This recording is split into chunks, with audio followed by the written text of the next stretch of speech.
ইবনে হাম্বলের মতো ইসলামের উপর ইস্তেকামত থেকে ইমাম আহমদ ইবনে হাম্বল যখন এই হকের কথা বলতে আরম্ভ করলেন, বাতিলেরা ইমাম আহমদ ইবনে হাম্বলের উপর ঝাঁপিয়ে পড়ল, ইমাম আহমদ ইবনে হাম্বলকে কারারুদ্ধ করল, হাদিসের দরস কোরআনের দরসকে বন্ধ করে দিল।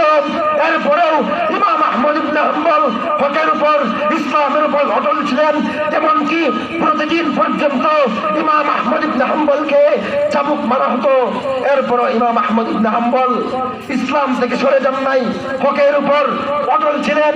ইনশাআল্লাহ ইনশাআল্লাহ আমরাও যদি ইমাম আহমদ ইবনে হাম্বলের মতো হকের উপর অটল থেকে জুলুম নির্যাতনকে সহ্য করতে পারি, বাতিল মূর্তি পূজারীরা ইহুদি খ্রিস্টান বৌদ্ধরা ইনশাআল্লাহ এই মুসলিম জাতির সঙ্গে পারবে না ইনশাআল্লাহ।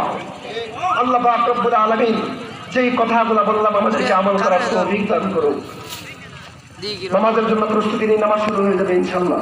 ওয়া আখিরু দাওয়ানা আলহামদুলিল্লাহি রাব্বিল আলামিন। আসসালামু আলাইকুম ওয়া রাহমাতুল্লাহ।